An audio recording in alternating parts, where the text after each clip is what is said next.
കോട്ടയം ജില്ലയിൽ 2025 അല്ലെങ്കിൽ ഇപ്പോൾ നടക്കുന്ന തദ്ദേശ തെരഞ്ഞെടുപ്പുകളുടെ ഫലം ഏറെ നിർണായകമാകുന്നത് കേരള കോൺഗ്രസ് ജോസ് കെ മാണി വിഭാഗത്തിനാണ്. കോട്ടയം ജില്ലയിൽ LDF സീറ്റ് വിഭജനത്തിൽ കേരള കോൺഗ്രസ് ചോദിച്ചതെല്ലാം CPM അവർക്ക് വിട്ടു നൽകി എന്നതാണ് യാഥാർത്ഥ്യം. എന്നാൽ സ്വന്തം തട്ടകങ്ങളിലടക്കം വലിയ തിരിച്ചടിയാണ് കേരള കോൺഗ്രസിനെ കാത്തിരിക്കുന്നത് എന്ന സൂചനകളും ഇപ്പോൾ പുറത്തു വരുന്നുണ്ട്. ഇതിന്റെ കാരണം വളരെ ലളിതമാണ്. കേരള കോൺഗ്രസ് സ്ഥാനാർത്ഥികളായി രംഗത്തുള്ള നേതാക്കളുടെ താൻ പോരിമയും അഹമതിയും അഹങ്കാരവും അഴിമതിയുമെല്ലാമാണ് ഇതിന് കാരണം. ഇതിന്റെ ഏറ്റവും നല്ല ഉദാഹരണമാണ് പാല ലാളം ബ്ലോക്ക് പഞ്ചായത്തിലെ വലവൂർ ഡിവിഷനിൽ നടക്കുന്ന പോരാട്ടം. ഇവിടെ നിന്ന് ജോസ് കെ മാണിയുടെ പാർട്ടിയുടെ പ്രതിനിധിയായി LDF സ്ഥാനാർത്ഥിയായി CPMന്റെ ആശീർവാദത്തോടുകൂടി മത്സരത്തിനിറങ്ങുന്നത് ജോസ് കെ മാണിയുടെ വിശ്വസ്തനായ വലങ്കൈ പാർട്ടിയുടെ നിയോജക മണ്ഡലം പ്രസിഡന്റ് ടോബിൻ കെ അലക്സ് ആണ്. ഇദ്ദേഹം ഒരു സ്കൂൾ അധ്യാപകനാണ്. ഇദ്ദേഹം പഠിപ്പിക്കുന്നത് എയ്ഡഡ് സ്കൂളായ പാല സെന്റ് തോമസ് സ്കൂളിലാണ്. കൃത്യമായി സർക്കാരിൽ നിന്ന് ശമ്പളം കൈപ്പറ്റുന്ന ടോബിൻ കെ അലക്സ് പക്ഷേ വിദ്യാർത്ഥികളോട് പ്രതിബദ്ധത നിലനിർത്താതെ, അവരോടുള്ള ഉത്തരവാദിത്തങ്ങൾ നിറവേറ്റാതെ, പലപ്പോഴും മുഴുവൻ സമയ രാഷ്ട്രീയക്കാരനായി പാലായിൽ നിറഞ്ഞു നിൽക്കുന്നതും നാം കണ്ടിട്ടുണ്ട്. എന്നാൽ മുത്തോലി പഞ്ചായത്തുകാരനായ അദ്ദേഹത്തിന് സ്വന്തം പഞ്ചായത്തിൽ മത്സരിക്കുവാൻ ധൈര്യമില്ലാത്തതുകൊണ്ടാണ് അയൽപ്പക്കത്തെ പഞ്ചായത്തായ കരൂരിലുള്ള ബ്ലോക്ക് സീറ്റിൽ നിന്നും മത്സരിക്കുന്നതെന്നും പാലായിൽ പാട്ടാണ്. എന്തുകൊണ്ടാണ് ഇദ്ദേഹം സ്വന്തം പഞ്ചായത്തിൽ മത്സരിക്കാത്തത് എന്ന് ചോദിച്ചാൽ, സ്വന്തം പാർട്ടി ടോബിന്റെ നേതൃത്വത്തിൽ പടവലങ്ങയ പോലെ താഴോട്ടാണ് മുത്തോലി പഞ്ചായത്തിൽ വളർന്നിട്ടുള്ളത്. 2016 KM മാണിയുടെ തെരഞ്ഞെടുപ്പ് വിജയത്തിൽ ഏറ്റവും നിർണായകമായത് മുത്തോലി പഞ്ചായത്തിൽ നിന്ന് ലഭിച്ച ലീഡുകളായിരുന്നു. എന്നാൽ ടോബിന്റെ നേതൃത്വത്തിൽ പിന്നീട് നടന്ന തെരഞ്ഞെടുപ്പുകളിലെല്ലാം പാർട്ടിക്ക് ഈ പഞ്ചായത്തിൽ കനത്ത തിരിച്ചടിയാണ് നേരിട്ടത്. 2020 തദ്ദേശ തെരഞ്ഞെടുപ്പിൽ ഈ പഞ്ചായത്തിൽ ആദ്യമായി BJP അധികാരം പിടിക്കുക കൂടി ചെയ്തതോടെയാണ് ടോബിന്റെ നേതൃത്വത്തിൽ പാർട്ടിക്ക് മുത്തോലിയിൽ സമ്പൂർണ്ണ പതനമുണ്ടായത്. 2024 പാർലമെന്റ് തെരഞ്ഞെടുപ്പിൽ ടോബിന്റെ നേതൃത്വത്തിൽ മുത്തോലിയിൽ നടന്ന പ്രവർത്തനങ്ങളുടെ ഫലമായി LDF സ്ഥാനാർത്ഥിയായിരുന്ന സ്വന്തം പാർട്ടിയുടെ പ്രതിനിധിയായിരുന്ന തോമസ് ചാഴികാടൻ ഫ്രാൻസിസ് ജോർജ് എന്ന കോട്ടയം ജില്ലയ്ക്ക് സുപരിചിതനല്ലാത്ത സ്ഥാനാർത്ഥിക്ക് പിന്നിൽ പോകുന്ന കാഴ്ചയും മുത്തോലി കണ്ടിട്ടുണ്ട്. ഇതൊക്കെ ടോബിന്റെ ലീലാവിലാസങ്ങളാണ്, ടോബിന്റെ ഗുണഗണങ്ങളായിട്ടാണ് ജോസ് കെ മാണി വിലയിരുത്തിയത് എന്ന് വേണമെങ്കിലും പറയാം. കാരണം തുടർച്ചയായ തിരിച്ചടികൾ ഉണ്ടായിട്ടും മുത്തോലിയുടെ മണ്ഡലം പ്രസിഡന്റായിരുന്ന ടോബിനെ ചേർത്ത് നിർത്തിയ ജോസ് കെ മാണി അദ്ദേഹത്തെ പാർട്ടിയുടെ നിയോജക മണ്ഡലം പ്രസിഡന്റായി ഉയർത്തുകയായിരുന്നു. 2020 തദ്ദേശ തെരഞ്ഞെടുപ്പിൽ മുത്തോലി പഞ്ചായത്ത് ഉൾപ്പെടുന്ന ജില്ലാ പഞ്ചായത്ത് ഡിവിഷനായ കിടങ്ങൂരിൽ നിന്ന് മത്സരത്തിനിറങ്ങിയ ടോബിൻ കെ അലക്സ് അവിടെയും ദയനീയമായി നേരിൽ തന്നെ പരാജയപ്പെടുകയും ചെയ്തു. 2024 പാർലമെന്റ് തെരഞ്ഞെടുപ്പിൽ മുത്തോലി പഞ്ചായത്തിലെ ടോബിൻ കെ അലക്സിന്റെ സ്വന്തം ബൂത്തിൽ പോലും വൻ ഭൂരിപക്ഷമാണ് UDF സ്ഥാനാർത്ഥിയായ ഫ്രാൻസിസ് ജോർജ് നേടിയതെന്നും നാം ഓർക്കണം. ഇത്തരത്തിൽ പാർട്ടിയെ വലിയ രീതിയിൽ പരിപോഷിപ്പിച്ചതുകൊണ്ടാണ് ടോബിനെ ഇപ്പോൾ കരൂർ പഞ്ചായത്തിലെ വലവൂർ ഡിവിഷനിൽ നിന്ന് മത്സരത്തിനിറക്കുവാൻ കേരള കോൺഗ്രസ് നേതൃത്വം തീരുമാനിച്ചത്.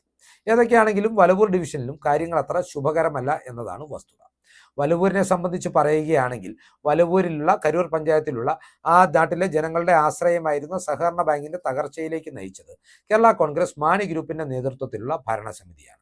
അതിനാൽ തന്നെ കേരള കോൺഗ്രസ് മാണി ഗ്രൂപ്പിന്റെ പല നേതാക്കൾക്കും ഈ തെരഞ്ഞെടുപ്പിൽ വോട്ട് നേടി വീട് കയറാൻ പോലും കഴിയാത്ത അവസ്ഥയാണ്. വലവൂരിൽ കഴിഞ്ഞ ബാങ്ക് തെരഞ്ഞെടുപ്പിലും കേരള കോൺഗ്രസിന്റെ നേതൃത്വത്തിലുള്ള LDF പാനൽ വിജയിച്ചു കയറിയിരുന്നു. എന്നാൽ ഇവിടെയും ജനങ്ങളെ തെറ്റിദ്ധരിപ്പിച്ചു എന്നതാണ് വസ്തുത. തങ്ങൾ വിജയിച്ച് വീണ്ടും അധികാരത്തിലെത്തിയാൽ VN വാസവന്റെ ആശീർവാദത്തോടുകൂടി സർക്കാരിൽ നിന്ന് 50 കോടി രൂപ ബാങ്കിന് ലഭിക്കുമെന്ന് ജനങ്ങളെ തെറ്റിദ്ധരിപ്പിച്ചാണ് ഇവർ വീണ്ടും അവർക്ക് അനുകൂലമായി ജനങ്ങളെ കൊണ്ട് വോട്ട് ചെയ്യിച്ചത്. എന്നാൽ ഇപ്പോൾ വീണ്ടും അധികാരത്തിലേറിയിട്ട് വർഷമൊന്ന് കഴിഞ്ഞിട്ടും നിക്ഷേപകർക്ക് തങ്ങളുടെ ലക്ഷക്കണക്കിന് രൂപയുടെ നിക്ഷേപങ്ങൾ അവിടെ നിന്ന് പിൻവലിക്കാൻ കഴിയാത്ത സ്ഥിതിയാണ്. ഇതിനെല്ലാം അപ്പുറം കരൂർ പഞ്ചായത്തിന്റെ വലവൂർ എന്ന പ്രദേശത്തിന്റെ സ്വന്തം ബാങ്കിന്റെ പ്രസിഡന്റായി ടോബിൻ കെ അലക്സിന്റെ ആശീർവാദത്തോടുകൂടി അദ്ദേഹത്തിന്റെ പഞ്ചായത്തുകാരനായ മുത്തോലി പഞ്ചായത്തുകാരനായ ടോമി നടയത്തിനെയാണ് കൊണ്ട് പ്രതിഷ്ഠിച്ചത്. അങ്ങനെ കരൂർ പഞ്ചായത്തിനെ മുത്തോലി പഞ്ചായത്തിലെ ജനവിരുദ്ധന്മാർ ഹൈജാക്ക് ചെയ്യുന്ന കാഴ്ചയും അവിടെ കാണാൻ കഴിയുന്നുണ്ട്. ഇതിനെല്ലാം പുറമെയാണ് കുടക്കച്ചിറയിൽ പാറമടകളുടെ പ്രവർത്തനത്തിന് കുടപിടിക്കുന്ന കേരള കോൺഗ്രസ് നേതൃത്വത്തിന്റെ സമീപനം. ജനങ്ങളോട് പ്രതിബദ്ധതയുള്ള നമ്മുടെ നാട്ടിലെ പഞ്ചായത്ത് തദ്ദേശ ഭരണ സമിതികൾ ജനങ്ങളുടെ ജീവനും സ്വത്തിനും ഭീഷണിയായ പാറമടകളുടെ പ്രവർത്തനത്തെ ഏതു വിധേനയും എതിർക്കുകയും അവ തടസ്സപ്പെടുത്തുകയും ചെയ്യാൻ നിയമപരമായി സാധ്യമായതെല്ലാം ചെയ്യുകയും ചെയ്യുമ്പോൾ കേരള കോൺഗ്രസിന്റെ നേതൃത്വത്തിലുള്ള വലവൂരിലെ അല്ലെങ്കിൽ കരൂർ പഞ്ചായത്തിലെ ഭരണസമിതി പാറമട ഉടമകളിൽ നിന്ന് കിമ്പളം വാങ്ങി അവർക്ക് എല്ലാ ഒത്താശയും ചെയ്തു കൊടുക്കുന്നു എന്നാണ് ജനങ്ങളുടെ ആക്ഷേപം. പാറമടക്കാരെ ന്യായീകരിക്കുന്ന സമീപനമാണ് പഞ്ചായത്ത് ഭരണസമിതി ഇപ്പോഴും സ്വീകരിച്ചു വരുന്നത്. ഇപ്പോൾ അവർ ജനങ്ങളെ തെറ്റിദ്ധരിപ്പിക്കുവാനായി പറയുന്നത് തങ്ങൾ വീണ്ടും തെരഞ്ഞെടുക്കപ്പെട്ടാൽ പാറമടകളുടെ കാര്യത്തിൽ ഒരു തീരുമാനമുണ്ടാക്കും എന്നാണ്. പാറമടകളുടെ കാര്യത്തിൽ തീരുമാനമുണ്ടാക്കുമെന്ന കാര്യത്തിൽ ഒരു തർക്കവുമില്ല.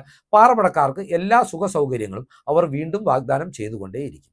ടോബിന്റെ തെരഞ്ഞെടുപ്പ് പ്രചരണത്തിന്റെ മറ്റൊരു പ്രത്യേകത എന്ന് പറയുന്നത് സഭയുടെയും സഭാപ്രസ്ഥാനങ്ങളുടെയും പേര് ദുരുപയോഗം ചെയ്യുന്നു എന്നുള്ളതാണ്. പാലാ രൂപതയിലെ വിശ്വാസികളുടെ പ്രസ്ഥാനമായ മാതൃജ്യോതിയുടെ ഭാരവാഹികൾ എന്ന് അവകാശപ്പെട്ട് ചില സ്ത്രീകൾ വലവൂർ ഡിവിഷനിലെ വോട്ടർമാരെ വിളിക്കുന്നുണ്ട്. ടോബിൻ സാർ പാവമാണ്, ടോബിൻ സാർ മിടുക്കനാണ് എന്നെല്ലാം പറഞ്ഞ് ടോബിന് വോട്ട് ചെയ്യുവാൻ അവരെ പ്രേരിപ്പിക്കുന്നതിനാണ് ഈ വിളികളൊക്കെ.